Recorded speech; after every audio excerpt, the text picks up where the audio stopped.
Hey, it's Sam, and this is Not Pasta Again. If you're a new listener and you haven't actually listened to some of my earlier episodes, then welcome along. You've hopefully found a podcast which is all about building a community of like minded, busy people, whether you're parenting or not, who basically face a constant daily battle of what to feed the family. So if your house is anything like mine, then pasta was a frequent request. So Not Pasta Again is about uniting us from having to hear that phrase again and again in the kitchen. I like to think that the podcast will be an outlet for us to breathe and feel heard in all the emotions and overwhelm that comes along with this daily task. So, in a recent episode, for those of you who have listened, I asked you to very much hold me accountable for using up some of the stuff that I've got in my cupboards. I am an absolute nightmare when it comes to this kind of thing. I have a tendency to buy everything in bulk. It represents better value. However, it also means that my cupboards are absolutely bursting at the seams. So I did a little bit of an audit over the last couple of weeks. And what I found I'm tending to keep are things like lentils. I've got puffed millet in there. God knows why I've got puffed millet in my cupboards. I even found a pack of unopened chickpea flour. I don't even know when I'd bought that, to be honest. So what I've actually done is I've gone about making meals and snacks that actually incorporate those three ingredients. I absolutely loved the lentil and chorizo stew that I made with the green lentils. No sauteing, absolutely one pot wonder. Just chucked it into the jug of my Thermomix. It cooked and stirred it at the appropriate temperature for around 40 minutes. And there you went. I had 4 or 5 meals that I've actually got from that one pack of lentils. The puffed millet, a little bit trickier, but I just looked at it as if it was puffed rice, so Rice Krispies. And I've basically made chocolate coated Rice Krispie cakes for the boys ad infinitum. They're loving them. And then the chickpea flour, probably a little bit more uncertain about what I needed to do with that. So I spend a little bit more time looking up and researching it. But basically, just reading the back of the packet, which I hadn't actually done, showed me that it is also just a thickener as well as any other plain flour. So I used it in a chickpea curry a couple of nights ago, and I'm going to add it to some bread recipes as well. So that's just going to get used more frequently. Possibly won't buy it again for a long time, but I am absolutely determined that I'm going to use it all up. So, you know what? It's worth just getting into those cupboards, looking at what you've got, doing a little bit of research, spending 10 minutes to just make sure we're not doing that thing that we don't want to do, which is wasting food. So, yeah, keep me accountable, keep asking me questions about it, and let me know if you've started on that same little adventure and tell me what you've been making. So, also, in the last episode, I think it was the last episode, we talked about control in the kitchen. And it's not necessarily a favorable word that people like to admit that they want around their life. For me, it's really important. But what I hope I communicated and shared with you is that control has lots of different things in terms of its meaning. It's not necessarily just about calorie counting, for example. It's going to relate to things like personal preferences, specific dietary needs, maybe even medical reasons or allergies can come into it as well. So that word control is really broad. And with that in mind, I've actually got a guest that is going to join me today. She's a friend, Jackie Morrell, and she's hopefully going to be able to offer us lots of advice around this subject. So Jackie is a nutritional therapist, and importantly, she's also a coach. And I think that makes a massive difference. And I met her when I started networking a couple of years ago. Now, Jackie specializes in IBS, acid reflux, and weight management specifically, and is very much about creating personalized plans for every client that she works with. So whilst this is the case that she tailors everything to the individual, Jackie often advocates, though, a low-carb lifestyle due to its simplicity and the significant benefits that she herself has experienced, but that she also witnesses with her clients. I think it's the holistic approach, combining diet, lifestyle, and mindset, that makes her very different and unique. So welcome, Jackie. Thank you. Thank you for inviting me. It's an absolute pleasure. So I think if we could, we'll start at the beginning. Yeah. Why don't you tell us a little bit about why you are a nutritional therapist and why specifically you've chosen that low carb sort of focus? I'll try and be quick.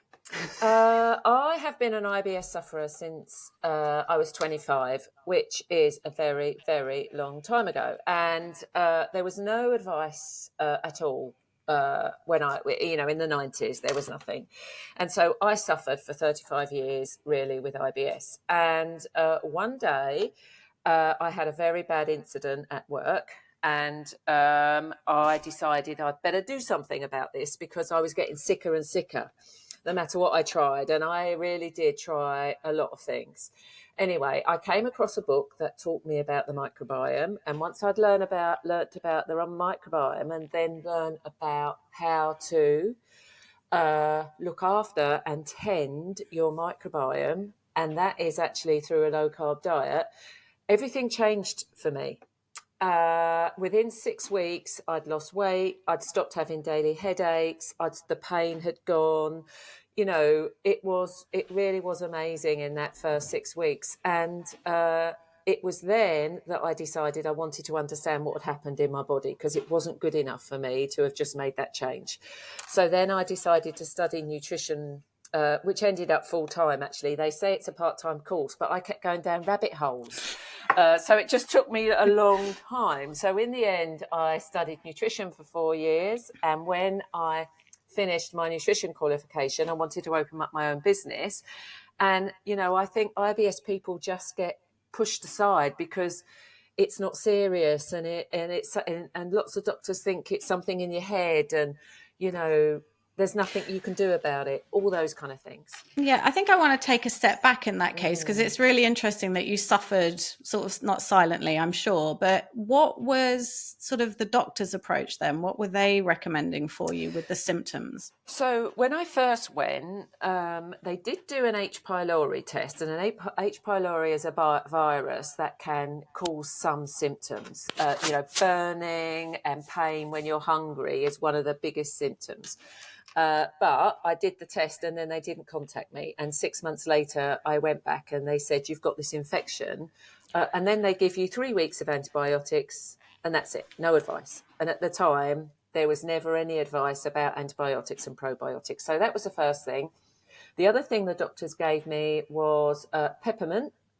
And honestly, they did the test because they'll always do the test to make sure there's nothing serious. So you have a tube up one end and a camera down the other. And I had this horrible barium meal thing where you drink it and they tip you. Oh. But once they realise that it isn't something serious and they still don't consider IBS serious, they kind of leave you to it. So in the 90s, there was nothing because there was no internet.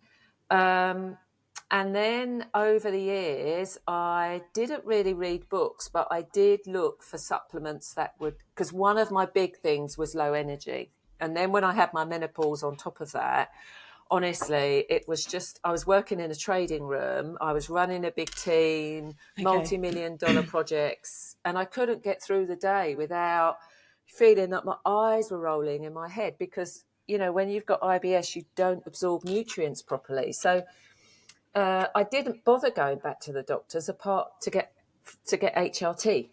Okay. But not for IBS because they don't know anything about IBS. Yeah. So in the sense when you started that nutrition course, was that a specific low carb nutrition course? No.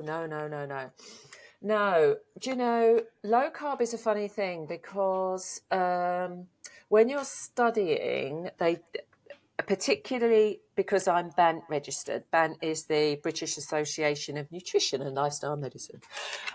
When you're BANT registered, they don't want you to specify any diet. That's not what they want to do. So you're not taught a low carb diet. It's just that the more I researched low carb, the more I researched the scientists, the doctors, the nutritionists that advocated low carb, the more sense it made to me. And, one of the huge positives was that as I was getting older, I was getting fatter. And I didn't really understand why, because I'd never really dieted. And suddenly my bra was tight and my rings were tight and I was going into higher and higher clothes. the big thing for me was we go on safari every year. And at You 80 do. kilos, you have to buy, for a woman, you have to buy an extra seat. And I was 79 kilos. And I said to my husband, I've got to do something about this. The embarrassment of having to buy an extra seat. Anyway, when I started looking after my microbiome, which is a low carb way, I lost weight so easily. And my husband initially was, I'm not doing that. That's a load of old rubbish. Within 2 months, I'd lost, 6 kilos. And he was, what are you doing? Why aren't I doing that? Okay, so I think we've got 2 questions that I'd like to ask in the sense that I want the listeners to understand everything, because you've used the phrase microbiome, but also, I've been an advocate for low carb, so I understand what that is. So shall we just very simply explain what a low carb diet is in the first instance, and then what microbiome is in relation to that? Yes. Okay, so low carb, let's start with low carb. So your body likes to work on glucose, sugar. They're all the same thing. And carbohydrates, sugar, glucose, all the same thing. And when you eat carbohydrates, your body uses that as energy. Now, the thing is, there are some carbohydrates that are beneficial to us, and they are the vegetables. They are primarily the over the ground vegetables. But the other carbohydrates that you eat are going to really spike your blood sugar, and they're really going to upset your microbiome. And I will come back to what that is. So anything that is grown under the ground is a starchy vegetable, and that's going to spike your blood sugar. And then obviously the obvious things, we all know, if we're honest, that cake, biscuits and pizza are not a diet food. But do you realise that potatoes, rice, bread and pasta, they are also carbohydrates, and they are also totally unnecessary in our diet. We don't need to have those. And we kind of get into the habit of, you must have meat and potatoes. You must have a huge bowl of pasta with a dollop of sauce. Really easy, really convenient, but it's not good for your body. I think it's interesting because when I was following a low carb diet, which I have adjusted slightly, I still don't eat those refined carbohydrates. I think that's the way I'd describe them. I think one of the ways in which I understood how not to eat them was that they are fillers. They don't carry nutrients. So what I did was I sort of substituted, the rice with a curry with a chopped salad. To enable my body to get more nutrients. So I think it's things like that people perhaps don't realize that, it's easy to make adjustments, isn't it? Absolutely. So if I was going to ask someone to start doing low carb, I would explain to them that bread, rice, pasta and potatoes are the first things to remove, because they're so easy. It's such an easy rule. But then what do you have instead of those things? So if someone had to choose one thing, I would say choose potatoes, because potatoes are a starchy vegetable and your microbiome loves them, but not mashed. So then we're kind of thinking about how do you eat the food you love in a way that isn't contributing to sugar spikes and upsetting your gut. So removing those 4 foods, because you're right, they are absolutely just fillers. Bread, again, if you are thinking, I'm a lover of bread. I can't have bread in the house because I'll eat it in one, over a day, the whole thing will be gone. But I'm eating sourdough because at least it's fermented. We don't have rice because there's virtually no nutrients in rice. I'm sorry to say, it's a poor man's food. You think about the people who historically would have eaten rice as a filler. Same with potatoes. Think about where that came from, that idea that we needed potatoes. And pasta, again, it's the same thing. Pasta in particular, I have a problem with because of the grain. And grains, in the abundance that we now eat them, aren't good for us. But all of these things are treat food, once a month food. but we eat them every day, and that's where the problem comes. Yeah, exactly. And I think let's just not forget microbiome. Let's just define what that is as well, so people can understand why that's so important. Yeah, so you have a gut, you have a microbiome is bacteria, beneficial, non-beneficial. There's some yeast, there'll be some other microbes, but predominantly your microbiome is 80% bacteria. And you have a microbiome on your skin, on every orifice, but you have the biggest microbiome is in your gut. And you need to tend it like a garden. And if you feed your microbiome sugar, then the non-beneficial bacteria explodes. It's kind of like if you were to leave a garden and never tend it, you would get weeds, not flowers. It's that kind of idea. I like that. And so we can't live without our microbiome. Poor little mice, they bred mice without a microbiome, and none of them survived. We need our microbiome. We have evolved with bacteria. We are more bacteria than we are humans. So, I think of my microbiome as the universe. Do you remember in Men in Black, the cat had the universe around his neck? That's our universe. We have to tend to this universe. So simply, that's your microbiome. Okay.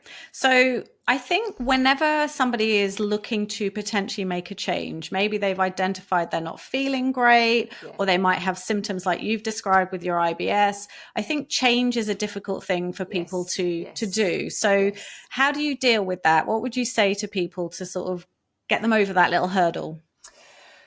It's funny, isn't it? Because when I first started practicing, I would put these big protocols together with lots and lots of things on it. And then I started working with ADHD people. And ADHD people want one thing, because, their brains are really whirring fast. And I've realised actually that's beneficial for everybody. One change. It doesn't suit everybody. Some people like to go absolutely 100% full on, change everything in one go, but that's small. So I would say for people, if you're looking to do a change, a habit, they now know can take 3 months to become something you don't think about anymore. So make one change. And for me, always the place to start is breakfast, because we are obsessed with this idea that we need cereal, porridge, toast, orange juice, granola. It's a totally manufactured meal, right? It's a complete marketing success story. That's what it is. 100%. And I think it's really interesting that you say that, because my most cooked recipe on my Thermomix is a stir-fry vegetable mix, which I have every morning with scrambled eggs, because it's the way I want to start my day, knowing that I have fulfilled that microbiome. I've tended my garden. I wouldn't normally reference it like that. And I just think people don't realize that that's what they need to be starting to think about. Absolutely. Think about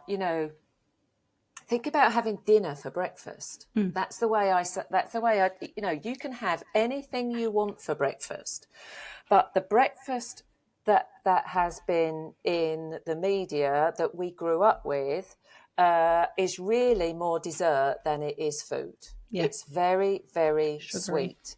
And so for most people, you have breakfast, it spikes your blood sugar, and anything that goes up that sharply comes down sharply. And then by 11 o'clock, you're starving.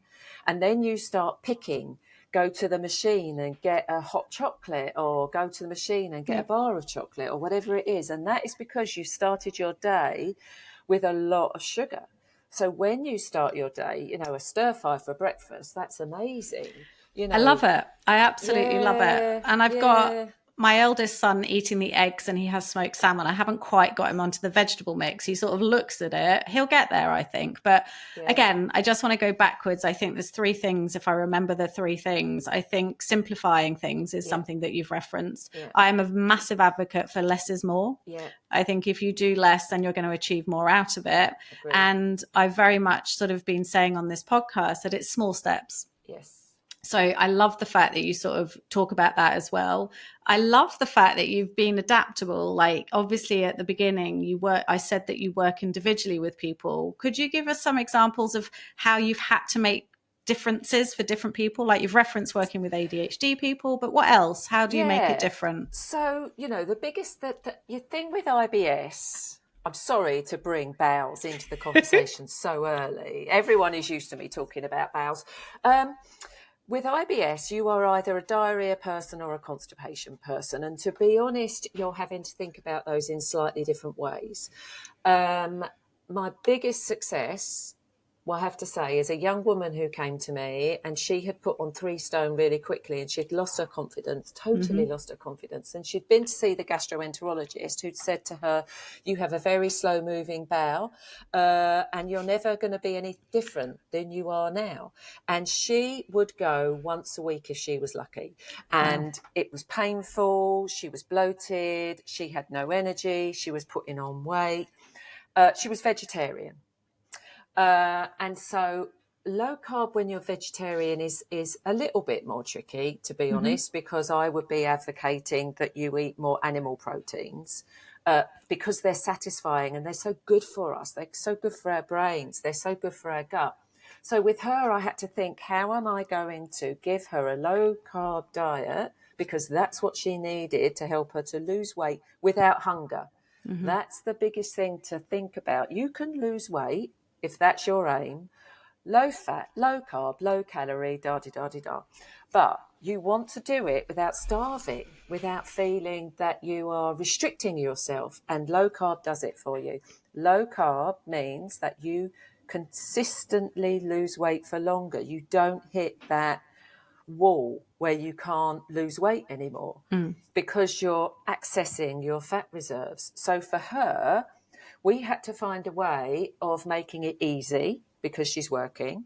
We had to find it a way that she can socialise, and we had to find a way for her to eat enough vegetables so that her body allowed her to do her pooping every day. Okay. And we got her within a month. Wow. Within a month, she was going every day. And now what we needed to do was embed that habit. So she worked with me in the end for 6 months. She showed me her food diary every day. She was very committed. And every day I would look at her food diary and comment, you might be better to do this rather than that. It's really interesting because you've mentioned food diaries. Do you use those with everyone? Yes, I try to. The people that are most successful use a food diary. Now, my mum, bless her, my mum was a yo-yo dieter and she dieted using calories her entire life. And she would go from 8 stone to 12 stone, 12 stone to 8 stone. She did it her entire life. And so she wrote down on a piece of paper everything she ate and the calories up until a week before she died. So I am not saying that this is a long-term thing to do. But when you come to a professional for advice on diet, you need to tell me what you're eating. Otherwise, I can't really help you if I don't know what you're eating. And so I do ask my clients now, again, you have to move and grow, don't you? I use WhatsApp. So I ask people to take a photograph of their food because I can kind of work out. And someone did send me some brown looking stuff. Yeah, it didn't look great. And I did have to say, what is that? So that didn't look great, but mostly I can tell. So with the food diaries, here's a question, completely not off topic, but do you find that most of your clients are surprised by what's in their food diary? Yes, definitely. So talk to us about that. Do people think they're eating healthier than they actually are? Absolutely. Absolutely. The amount of times people say, I'm so good, I eat 5 portions of fruit every day. I don't know why I'm so bloated. And so then we have to explain to them how fruit ferments in your stomach, particularly if you are someone that eats on the run or someone who has acid reflux and is taking omeprazole or, all of these things. You have to explain to people that bears eat fruit to get fat for the winter. Mm-hmm. So, fruit is not our friend. Fruit is adult treat food. So that comes as a shock. And the other one that comes as a shock is porridge. Bless it. I have got a client who is 75, and to be honest, the porridge has stayed in because it's so much better than shop bought granola and toast and orange juice. So again, good nutrition is about compromise. It's about working out what you know and what you can achieve, and finding a mid ground for most people is maybe oats with berries, oats with flaxseed, oats with something else, so that it's not so sugary, so it doesn't spike your blood sugar so much.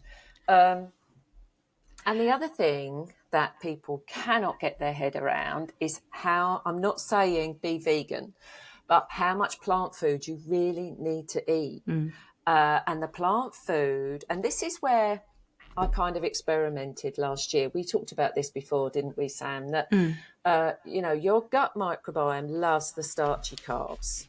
It really does. And last year I was really experimenting with eating more starchy carbs because my gut liked it, and I've been well for so long, but I'm very, very sugar sensitive. And I won't lie, I've put 10 pounds on in a year because I've been experimenting with the starchy carbs. And that's not good for me. I don't want to be 10 pounds heavier. So but it's a compromise. It's all compromise. It's your gut needs to have a good amount of fruit and veg. And now I'm working with fruit and veg concentrates. It means that I'm really much happier because they are feeding my microbiome to take out the starchy carbs as well. And so since Christmas, I've lost 5 pounds. Brilliant. It's amazing when you are low carb, how quickly the weight starts to shift, but you have to be on it. You can't be having weekends off. Yeah, and I think that's where, again, some people can, have a downfall in that level. Yes. And I think it's interesting and important for people to remember to listen to their body, because that's, like I said, I've eaten a low carb diet for a very long time, and I have adjusted my diet because I just didn't feel that I was nourishing it in the right way. So I have introduced not those refined carbohydrates that we spoke about at the beginning, but I have definitely upped my carbohydrate intake. And for me, one of my major wins from that is I sleep better. Yes, absolutely. So, there's a little bit of leeway, isn't there, in that low carb approach? I say to people, when I first meet people and they say that they would like to lose weight and they're happy to go down the low carb route, if someone wanted to do a low fat route, I would say, maybe I'm not the nutritionist for you, because we need fat in our diet. Fat is very important for our brain health, and women, you need fat in your diet. So I don't advocate a low fat diet for anybody. So again, sorry to jump in. One of the things that I was taught very early on was fat is your friend, sugar is your enemy. Yes. And it's very black and white. But if you can understand that basic premise for what you're putting into your body, you're going to be in a winning mode. Absolutely.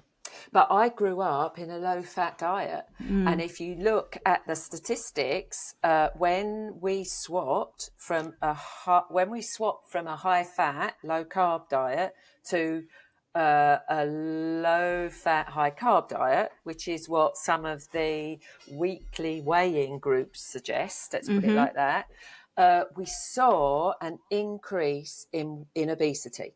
There is no doubt that the two correlate, because our bodies need fat, that they absolutely need it. And we need carbs to get us through a winter when there is no food around, because carbs make you fat. There is no denying that. Carbs increase your cholesterol because you need cholesterol to be fatter, and it's like we've kind of forgotten all of this information, we have been so inundated with fabulous marketing. If only my marketing was that good. I know. Well, you haven't got millions to spend though, I right? haven't got millions to spend. But, it's such a shame because the diet industry is there to make money. It's not there to make you thin. It's there to make money or healthy. Let's get healthy in there because some people don't need to lose weight. They need to be healthy. I mean, I am not the person who needs to lose weight in the slightest. It was a health reason that I went low carb, and it has served me amazingly well. And I think, that whole notion of, I have a phrase called JERF, just eat real food. Again, a very simple approach that people could perhaps take on board. I could absolutely talk to you for ages. I am conscious of time. So just to sum up for everyone, because it's not always medical reasons that people might come to you. Yes. What could you give some overarching sort of reasons why somebody might want to talk to you about taking on a change? Yeah. Firstly, it will be because they've gone down the NHS route for their symptoms and they've got no sympathy, no empathy, no time, and nothing has changed. So when people come to work with me, the first thing I do is spend an hour and a half talking to them about them and their symptoms and how they want to manage their symptoms, because not everybody is the same. Not everyone can make the changes. If you've got a family to consider, you don't want to be cooking 3 meals or 2 meals or whatever it is. So they're the first group of people. And the second group of people, this is really beneficial to me, is the coaching that I've done last year, because a lot of people need someone to listen to them. Most of us have friends who just want to give us their opinions, or partners that just want to tell us how they did it. Where in actual fact, the most important thing for clients, the most important thing for people is just to be listened to. And coaching has allowed me to listen and ask questions that are appropriate for that person. And that means people can work with me for longer. So my success rate of people sticking to the program has changed from 50% to 80% in less than a year, which is amazing. I think that's amazing. And that is because managing your diet is not about the food you eat. It's about how you think about it. And the biggest thing for people is when I go out and people say, go on, treat yourself, how do I deal with go on, treat yourself? That's what we spend a lot of time talking about. And I think it's when people are successful, it's because they're able to put themselves in their clients' shoes to see the world from their perspective, not just overlay what they've been learned or what they've been taught, or what they've learned. And that's obviously what you've been doing to have that increased success rate, which is absolutely amazing. It is amazing. All right, I have to ask you about the Thermomix. I love my Thermomix. So tell me a little bit about the journey. What is it? Where did you find it? Oh, it's a funny story, to be honest. The first time I used it, but I was introduced to the Thermomix by you. And I was instantly sold because you said to me that it will order the food from the supermarket and wash itself up. And I'm thinking, oh yeah, I'm in. Yeah, I'm definitely in. I want to cook from scratch all the time. I don't eat processed food. I can't stand the way it tastes. Kev, by mistake, bought me some baked beans that were no sugar, no sweeteners, which is not true because there's stevia in them and they taste revolting. So, for me, if I'm going to use sugar, I use sugar. Yeah. Sorry to jump in. I think that's a really important point. If you're going to have sweetness to your food, use sugar, don't use a false sweetener. Yeah. Your body does not know what to do with sweeteners. It really doesn't. The only two I've recently been told about is stevia and xylitol are good for your gut. That your gut actually, they've done some research, but I don't like the taste of sweeteners. They have a weird aftertaste that I don't like, and I wouldn't have xylitol in the house because of my dogs. It's toxic for dogs.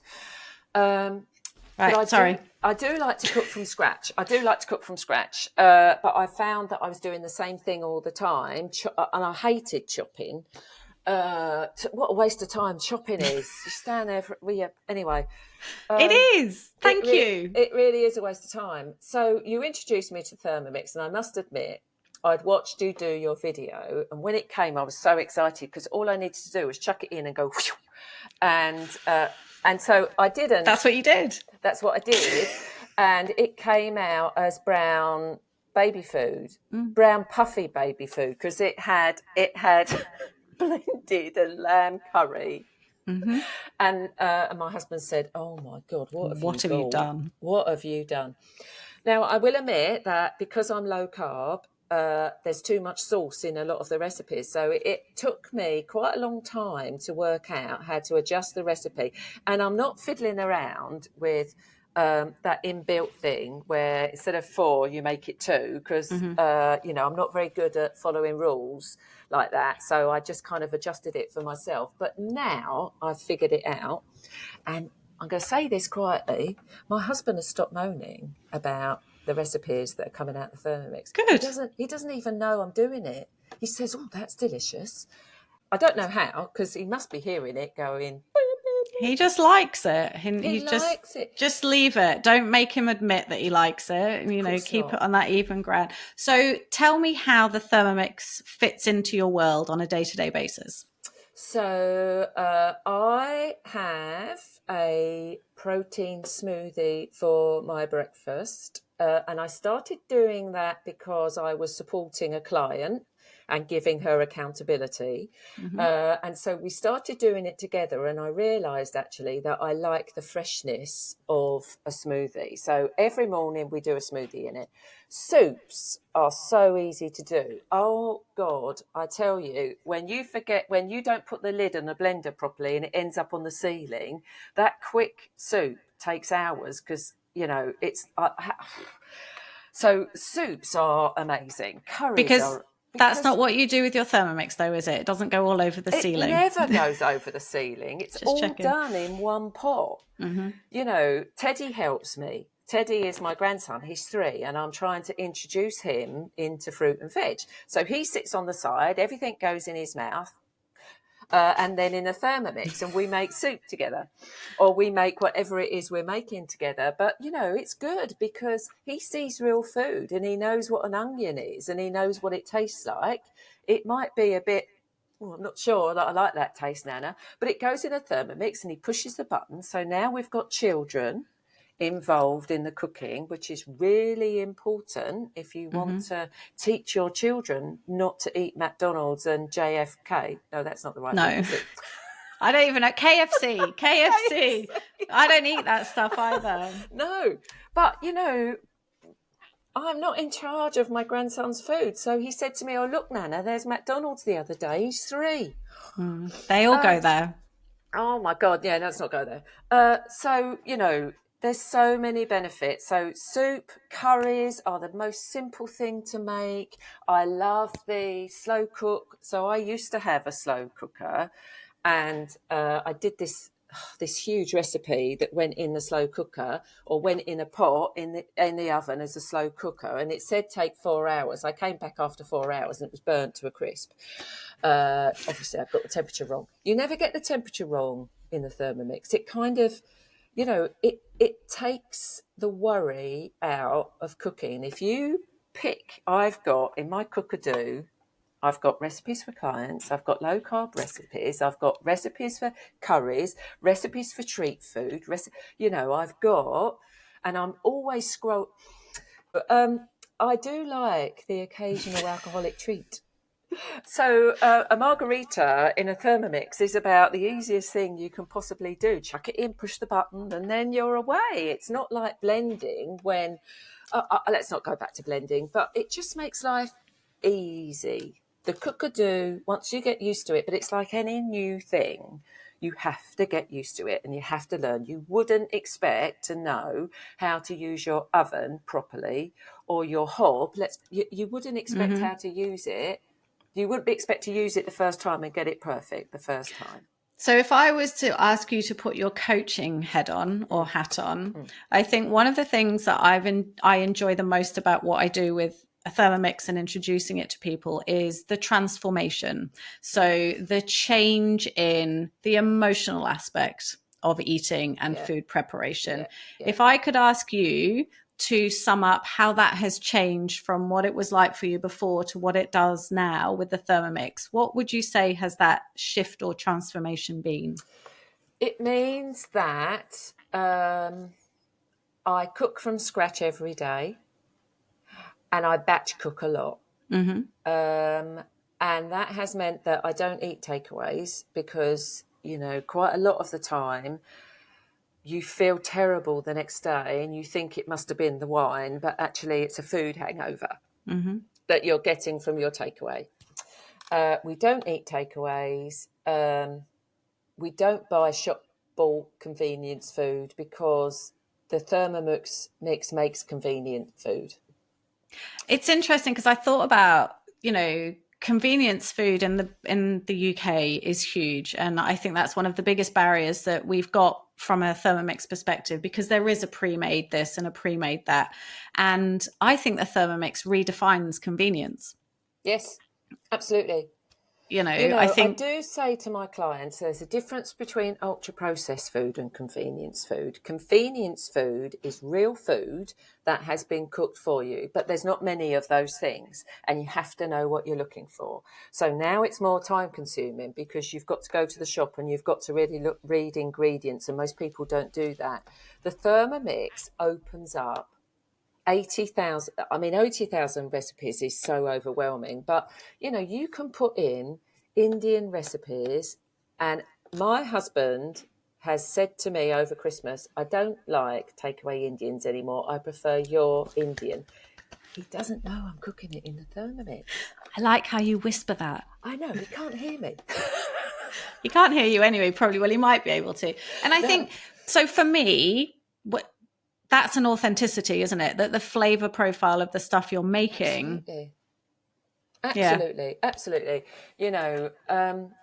Teddy, bless his heart, we've always got to come back to Tiddles, my little Tiddles. He is, because they're busy, and I'm trying to persuade them to think about a Thermomix, but it's an investment that they need to put, you need to prioritise your investments. Health is an investment. A Thermomix is an investment. You need to prioritise those. What's most important to you? A night out in a restaurant or saving up for your health? What's important? Well, and it's really interesting because my eldest can differentiate. He's really discerning now. So sometimes when he goes to his dad's and he's given food from a jar, he can't eat it as well or as easily. And I think it's a really positive thing about the Thermomix, the authenticity of everything that you're making. Yeah. All right. So would there be any other, emotional aspects? How does it make you feel to have a Thermomix in your life? So I'll tell you what mine is, in the sense that I am a control freak, and just being able to take away a sense of, I guess, overwhelm. I gave an example in a recent podcast where I couldn't eat something I bought from the butcher because I could taste the sweetness in it, that just sent me spiraling in my head about, well, I know that that's artificial, therefore I shouldn't eat it. So for me, that the Thermomix and that control just means that I feel safe in my food choices. What about for you? What emotions do you align to it? So for me, it's all about being busy. I'm really busy. And I often get to the end of the day and I'm really tired. And the thought of cooking, the thought of working out what I'm going to eat would have driven me before to a packet. The Thermomix means that, number one, I sit on a Sunday and I work out what I'm going to have. 6 meals, because I batch cook. So I've always got something in the fridge that I can just put on the hob for the really busy days. Or reheat in the Thermomix. Let's not forget that is a very, very good thing to do. And that means I've not burnt it, as you can see. I get distracted and then I come down and the things... Anyway, the Thermomix doesn't do that. So I sit on a Sunday and I work out what I need, and it makes me feel like I'm being a good person, that I've spent time working out what I'm going to have in the week. And also it just relieves all of that pressure. because I send my husband out for the ingredients. He comes, bless him. I know, he comes back with the ingredients. So I know exactly what I'm going to do because I look and I see, oh yeah, I'm making that today. And as I am doing whatever I'm doing in the Thermomix, I don't have to stop my life to think about it because it's prompting me all the time. But the end of it is a fantastic tasting meal. It means that for me, it gives me back time. That's Love what it that. does. And one of the things I absolutely love is that at the end of the cooking period, everything has been cleared away.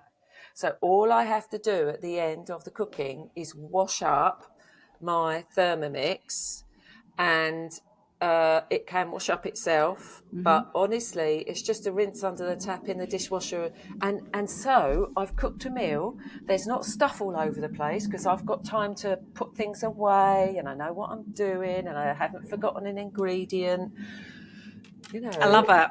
That's brilliant. So, final question with regards to the Thermomix. If you had to describe it to an alien or somebody who didn't know what it was in the slightest, how would you describe it so that it was at least a little bit understandable? It is a kitchen gadget. That means that it's Tricky. It's tricky, isn't it? Because it's so much more than it does everything apart from roasting. It gives you access to thousands of recipes. It does the shopping for you and it cleans itself up. So if you are short of time and energy, then the Thermomix will do everything that having a chef in your kitchen would have done for you. The only thing you have to do is choose what you want to eat. Yep, it is. It's true. And it even prompts you with some ideas on that anyway, Absolutely. doesn't it? So yeah, it gets used to what you like. It does. It's intuitive. Okay, one more food question before we give everyone details about how they can contact you. If time, money, blue sky, it was, everything was possible, what would be the one meal that you would cook? My favourite meals is a curry. Yeah. That's Particular, what I love. Where from? Indian? Are we talking Thai? What? No, Indian. I don't like Thai curries. I like a proper Indian curry. And I like the fact that as a menopausal woman, I can no longer eat a lot of chili, so that I can now adapt the curry. The curries, even the people in my family who think they like chili never notice I haven't put chili in my curries because there's so much flavour.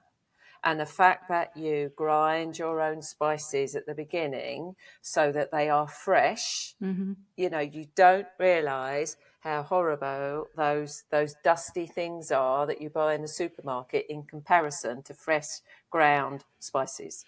I can't believe this, 4.5 years with a Thermomix. I made garam masala for the first time at the weekend. Oh, it's stunning.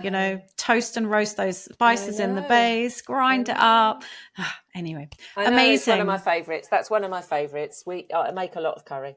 Yeah. All right. Thank you so much for your time today. But before we go, we need to ensure that people can get in touch with you. So where can we find information?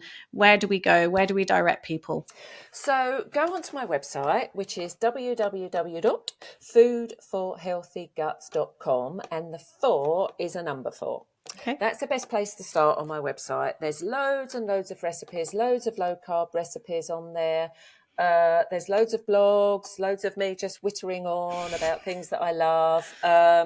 And there are click buttons all over the place. So everybody gets a 30-minute free discovery call with me. And that is Brilliant. Because you should try before you buy. You might not like me. Why? That's not going to happen. Well, so you absolutely need to have a conversation with me because, food is emotional. And you need to trust and like the person that you're going to spend a lot of time with over the next 3 months, because all my clients say that they can hear me when they're not with me. I'm in their ear saying, do you really want to make that decision? So you really do need to try before you buy.